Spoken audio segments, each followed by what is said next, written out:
My mother talks to people, and she'll know everything about a person in 15 minutes. Everything. Because she asks very personal questions. Now, I'll tell you what really is interesting when I take her to a restaurant. That is something you need to experience. Because we go in a restaurant, and as we're being led to the table, my mother is saying stuff to everybody at these other tables who she does not know. Hey, how you doing? I hope you're enjoying yourself. Hey, that looks good. She'll just talk to people. And last time, she does this all the time, by the way. She stopped at a table, and she said, what are you eating? She said, are you here for some special occasion, or are you just going out to eat? The person said, I'm here for my birthday. She said, your birthday? How old are you? How old? 47. Stand up. Stand up. She pulls up his glass and his spoon and bangs on it, gets everybody's attention and says, what's your first name? Don. Don is 47 today. Let's sing him happy birthday. Everybody's singing. Hey, sing! All right, so at the end of all this, she said, Don, sit down. Come on, what are you standing up for? She says, Don, introduce me to the woman you're with. You're? Eileen. Eileen. Hi, Eileen. Nice meeting you. Don, something was bothering me, and I wonder if you or Eileen can clarify this for me. Don, I noticed you had a wedding ring on, and Eileen, you didn't. Would one of you like to explain that to me? I've got time.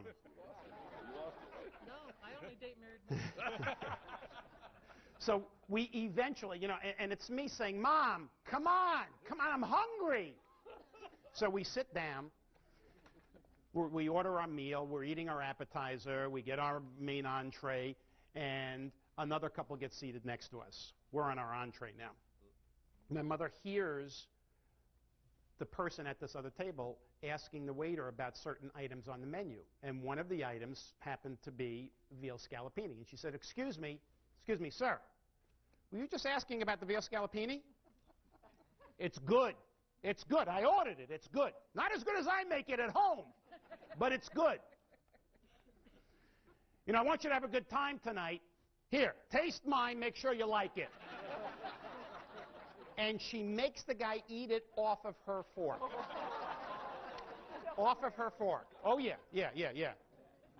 What, do you think I have germs? Eat it!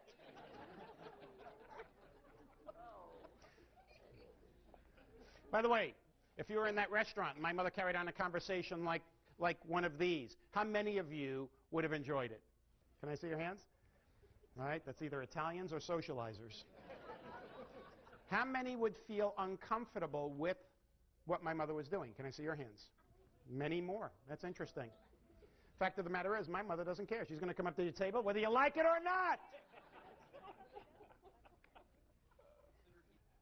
Point is, my mother, and I think this is a very crucial point, my mother loves people. She really does. She is incredibly outgoing, as you could tell. And she really believes that the way she acts with people is out of love. She is not trying, it's not even in her frame of reference that she would make somebody feel uncomfortable. She's thinking she's making people feel comfortable. But what she's doing is treating people according to the golden rule. She's treating people the way she would like to be treated, not realizing that in her desire to make people feel comfortable, she actually is having the opposite effect on many people and making them feel stressed and uncomfortable. So, let's go to the next style. Relators. Where are my relators? Relators. Their key desire, harmony, safety, security, close one-to-one relationships. Of all four styles, relators are the most people-oriented. Loyal, reliable team members, the glue that holds a team or a relationship together. I'll tell you this, you show me a marriage where one of the people is a relator, and I will show you a long marriage. Not necessarily happy, but long. They are incredibly loyal people. They do not like to rock the boat. They do not like pushy, aggressive people. So they have a tendency at times to go along with things even when they don't want to, because they don't want to speak up and, you know, sort of rock the boat. Little things hurt their feelings. Now, they won't always tell you. They won't always show you. But when you hurt their feelings a little and you get out of their sight, you know, they pull out their little book. They turn to the page with your name on it and add another check mark. Yeah. Thinkers. Where are my thinkers? Thinkers.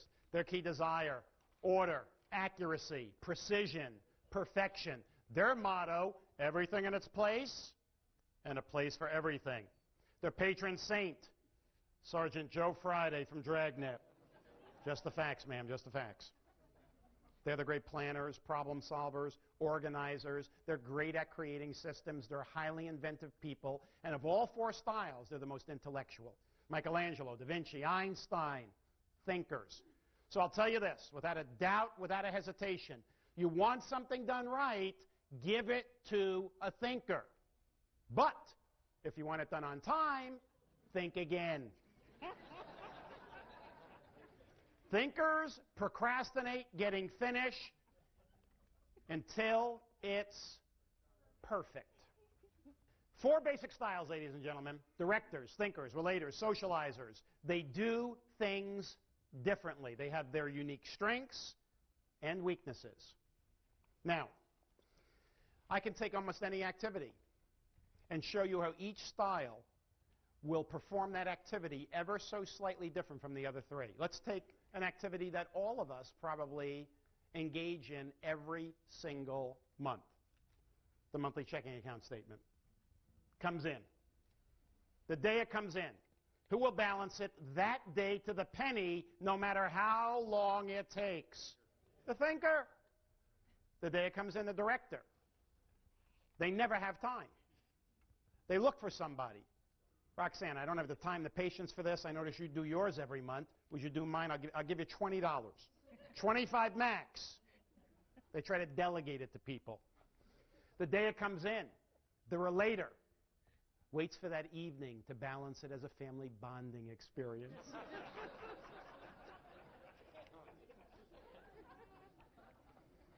Socializer, the day it comes in, they look at it. What is this? Throw it in a box, in a drawer. How can I be overdrawn? I still have checks left. Every style, as I said, every style has their inherent strengths and weaknesses. But here's an interesting perspective about weakness. Sometimes when you take a strength and use it too much, it actually can, in fact, become a weakness. I call it overextension of strengths. So, with directors, they tend to control too much. Their strength is taking control, taking the lead. But sometimes they over-control and turn people off. Thinkers, they question too much. And you start wondering, don't you trust me? You know, they get into all these minute questions. Relators, they agree too much. Socializers, they talk too much. Let's go even further. Management 101 basically says there are four basic skills every good manager of people, whether it's a manager of people in a business, even a manager of people in your own household, you should have four basic strengths. Four basic functions of management. Here's the irony. Each style masters one of those four strengths better than any other style. For instance, with directors, their mastery is controlling people, situations, processes. Thinkers, it's planning. They're the great planners. Relators, it's organizing, getting things all set up, organized, in the right order. And socializers, it's motivating people, getting people off the dime, motivated to want to do things. So, if you were putting a team together, what styles would you put on that team? All four. All four. Here's the unfortunate thing. Many businesses tend to hire people in the likeness of other people who are in the company. And it's a problem. I even did that. I had myself, my marketing person, and my secretary, all three of us, same style, socializers. We had a great time. How do they listen? Each style listens differently. With directors, they're very purposeful. If you're talking about something that they're interested in, they are all ears. And when you stop talking about something of interest to them, they are out of there. They actually will get up and walk out. They'll do other things. Thinkers are very analytical. Well, wait a second. A little while ago, you said this. Now you're saying that. Which is it? Relators are very empathic. How does that feel? I can't believe that happened. And what did you do? They get as much or more emotional about issues as you do. And socializers, they're very fickle. You know, 1 second they're like this. No, get out of here! And then another minute they're like this. No, I'm listening. They're in and out, whether it's purposeful or not. What do they fear? This is important to understand, because this turns them off. Directors fear being taken advantage of. As soon as they feel that you are taking advantage of them, you are crossed off their list. That is it. You're done. Thinkers, criticizing their effort. They do not like criticism. Sudden changes for the relators. They don't like a lot of big sudden change. So what you have to do is break it up over a period of time. You know, a little bit each day. And socializers, they do not like rejection, especially social rejection or ostracism, not being considered part of the group, being, you know, pushed out of a group. They do not like that. That's big fears. How they set goals. This is crucial. And this is something that you should focus on, how each of these styles set goals. One more time, how many of you have children? This is important also, understanding if you have more than one child, knowing how to work through this with them, what their strengths are, what their weaknesses are, how they set goals. Sometimes we ask our children to set goals, or we help them set goals by whose yardstick? Our own. We have to understand that they do things differently. So,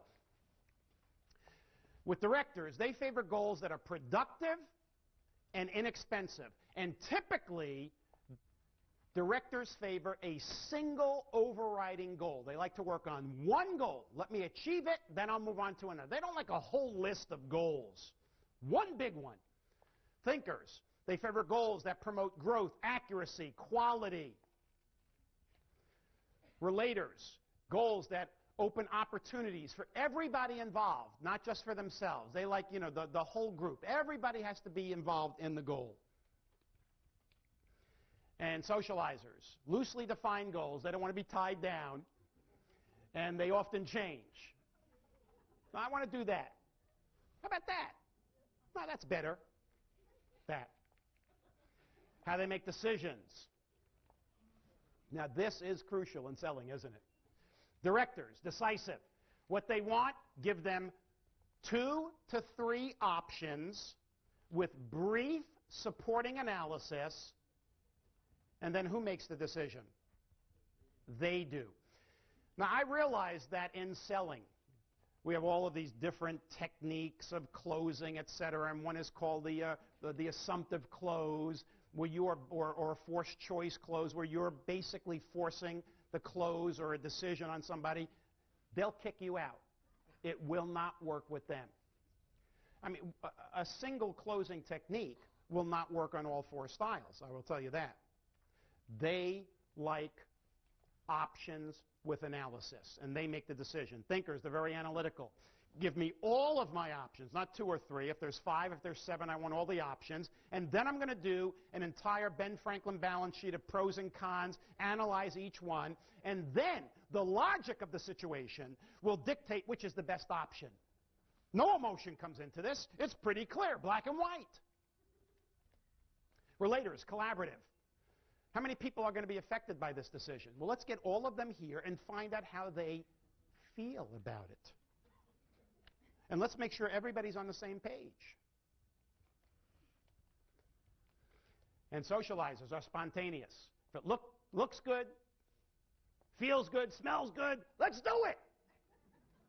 But I will tell you this. You ever hear the saying that the easiest people to sell are salespeople? And one of the reasons is most salespeople, the majority of salespeople, are socializers. And it's not that salespeople are the easiest to sell. That actually is not accurate. Socializers are the easiest to sell. But here's the problem with socializers. They frequently buy before they're sold. Now let that sink in. They buy before they're sold. And when people buy before they're sold, what does it lead to? Buyer's remorse. Bringing things back, sending things back. Let's talk about compatibility. Which styles get along best and which styles have the most difficulty getting along? What would you think?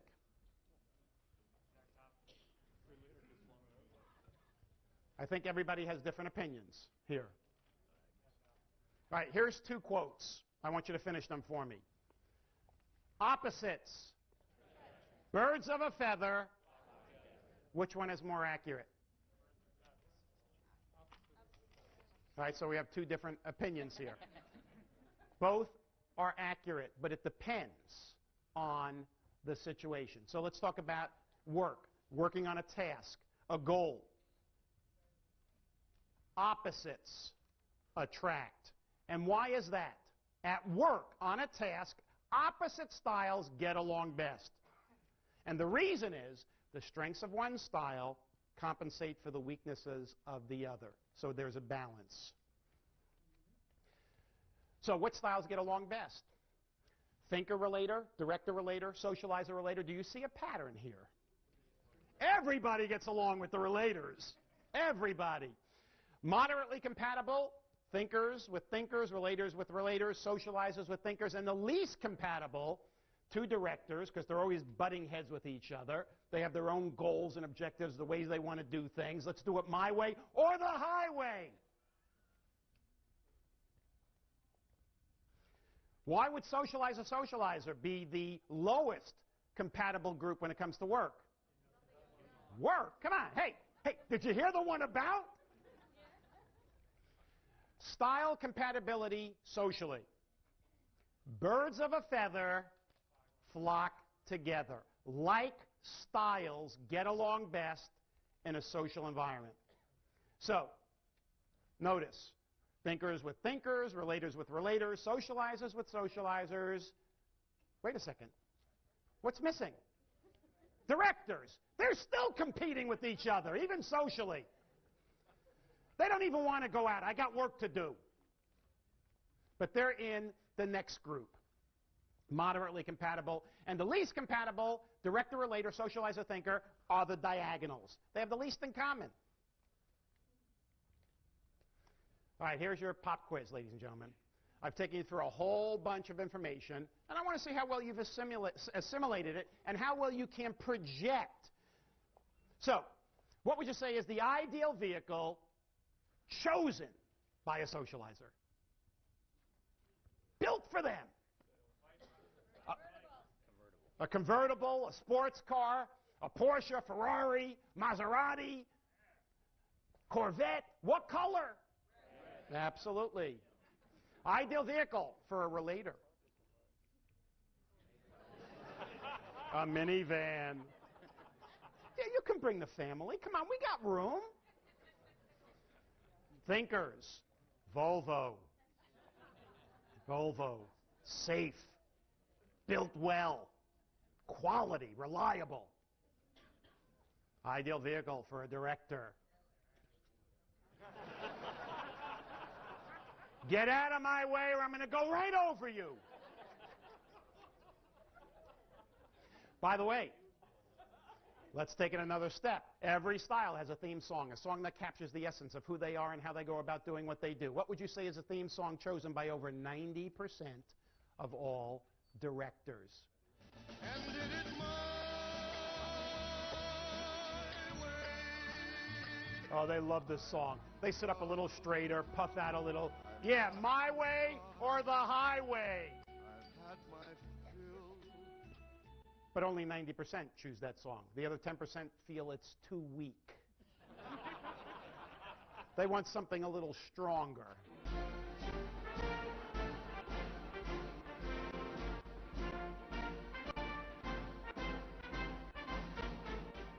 Ideal song for a thinker.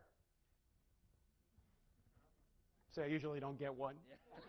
When I do, it's usually, well, opera, jazz, classical. Classical's the key. Could you imagine a thinker on a bad day when all of their negatives come out? They question too much. They're more analytical. They're overly analytical. And they're called in to the local symphony.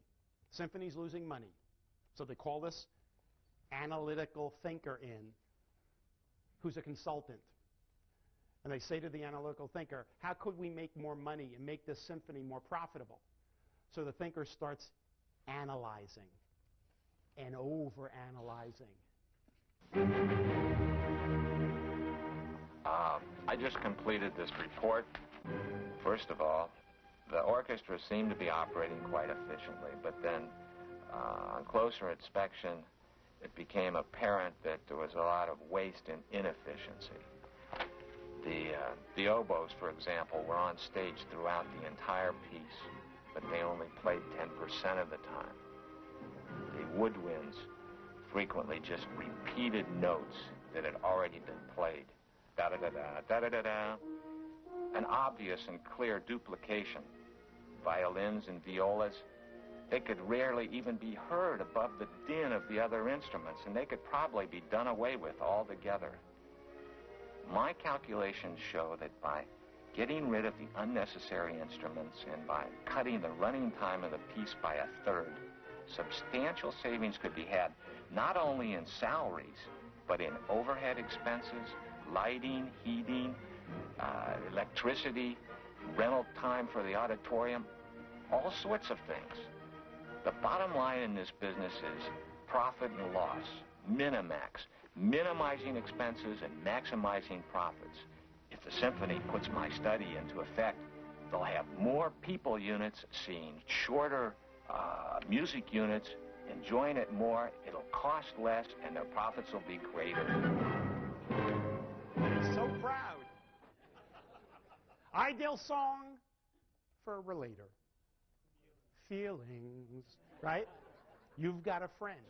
People. People who need people are the luckiest people in the whole world. But any song where they can put their arms around each other and sway back and forth, right? Kumbaya, right? Anything like that. Where are my relators? Relators, come on. Oh, they love that stuff. They love participation. And of course, of all four styles, nobody loves love songs more than the relators. So it just stands to reason that their favorite artist, or one of their favorite artists, would be...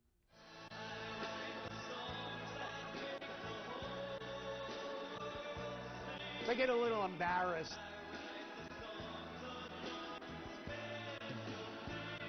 Then they lean over and say, you know, I really do like him.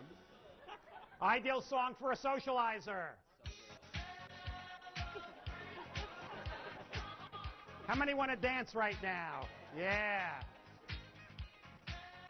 Okay. Let us go into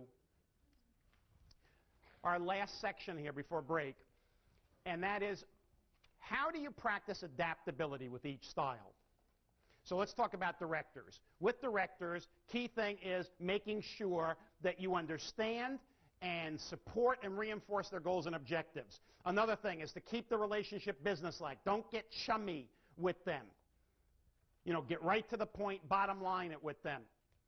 What you want to do is provide, as I mentioned before, options with brief supporting analysis so that they can make a quick decision. And above all else, treat them rapidly. This is a crucial point. Now listen to this. One of the worst things you can do with a director is build up to the point. They do not want that. Whatever the key point is, you say it. Sales are down 32%. Here's why. And then they want you to hit them right between the eyes, and if they have other stuff that they need to know, whereas with thinkers, you do the exact opposite. You are building up with the points to the key. All right? So, how about thinkers? Some of the things to focus on with thinkers. Actions, not words. I'm from Missouri. Don't tell me, show me. They don't care about your opinion, other people's opinions. They want to see it in writing. Be systematic, exact, prepared. Right? Don't go in and try to wing it with them. You might get away with that with socializers, but you will definitely get slapped down when it comes to thinkers.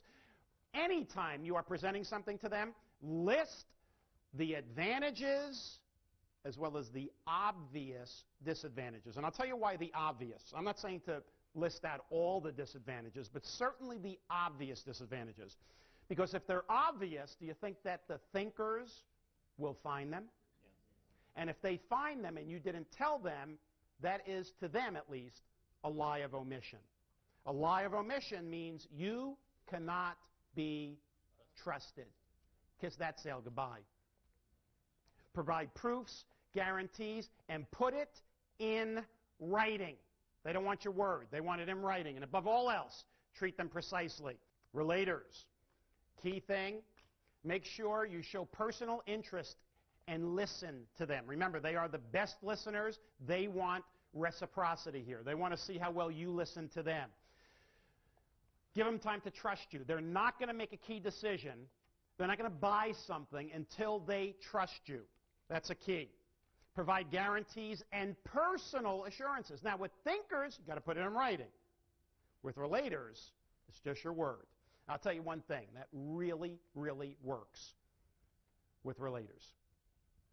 After a sale, even before the sale, you say to them, look, if anything goes wrong, I want you to know my company will stand behind the product, but more than my company, I stand behind the product. And pull out your business card, you give the business card. Here's my business card. Give it back to me for a second. Write down your personal home phone number. Here's my home phone number. Now, I want you, if you cannot get me at the office, if you cannot get what you need at my office, whether it's me or somebody else, I want you to call me at home. Anytime, day or night, you call me at home.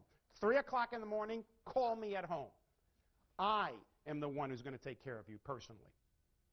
Now, what would that do for relators? They're just going, whoa, whoa. Now, never, ever do that with directors. Because they will call you at 3 in the morning, just out of spite. Above all else, treat them friendly. Socializers. Key thing with socializers, support their ideas and dreams. Sometimes they are way out there, but don't criticize, shoot them down, say that's impossible, that's ridiculous. Summarize in writing. Who is to do what, when, where, how, and why. Do not just verbally agree to things, because a week later you'll say, I did my part, did you do yours? They say, do what? Now, I never said that. Use testimonials and incentives to positively affect their decisions. They love stories of triumph, other people using your product or service and having incredible results with it. But above all else, treat them dynamically. Let me summarize. One word per style. This you can take to the bank. If you just remember this word, it will double your adaptability. No matter what you're doing, whether it's sales, service, one-to-one communicating, it doesn't matter. If you're doing any of these activities with a relator, I'm asking you to treat them friendly, with warmth, with feeling, with sincerity. With thinkers, whatever you do, make sure you do it precisely and accurately. Here's a rule of thumb. Whenever you are dealing with thinkers, which tend to be one of the toughest, if not the toughest style to sell, here's how you will improve your results dramatically. Whatever you do, if you're doing it with a thinker, make sure it is well planned, well organized, and well documented. You do that, you got them. With directors, whatever you do it and get out. And if you're going to give them anything in writing, how many pages? One. That is it. Fit it on a single page. Socializers, whatever you do, make it an event. A little bit more playful, more verbal give and take. Now, let me tell you what we're going to do when we come back from break. When we come back from break, I'm going to talk about selling specifically. And how many of you, just one more time, are in the business of either getting or keeping customers? Can I see your hands? Getting and or keeping customers. You do not want to miss the second half because I have very specific tools on how to get and keep customers. I learned many years ago that there's a big difference between making a sale and making a customer. Now, I learned that on my first full-time sales job in 1966. It was a long time ago. I was working my way through college, figured the best way to earn money for tuition, etc., was to go out and sell. Now, not just sell, but sell on 100% commission door to door. Now, I did not have a good career counselor back then, so the product that I chose was a little unusual. I was selling cookware, pots and pans, door to door. Now, I know a lot of people complain about their products and the price being so high or competitors being lower priced. But put this into perspective.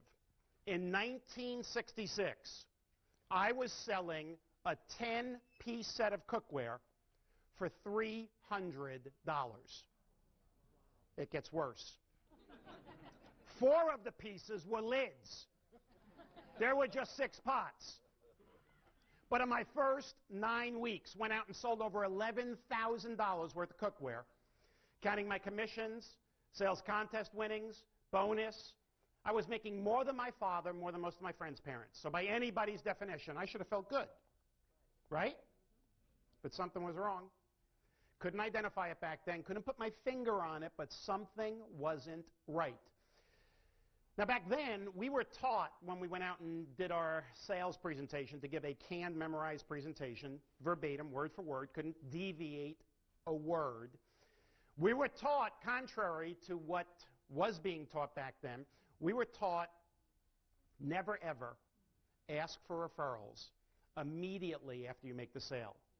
Instead, we were taught as soon as you make the sale, get out before they change their mind.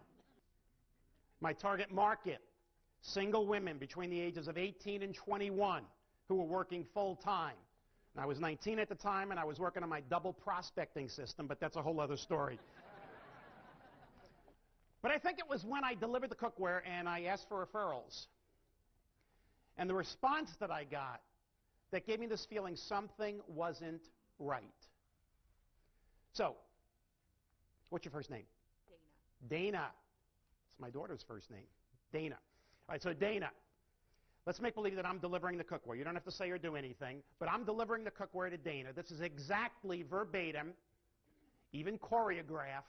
You know, they had these little things, you know, what I'm supposed to do as I'm saying these words. So this is exactly what I did. And you tell me if something doesn't feel right or sound right. Dana, what I want you to do, go get your appointment book. You and I, we're going to sit down. We're going to go through it page by page. And you're going to give me the names of all your friends who you believe should take advantage of the same opportunity you yourself took. Now, notice how I asked. I did not ask, Dana, do you have a book? No.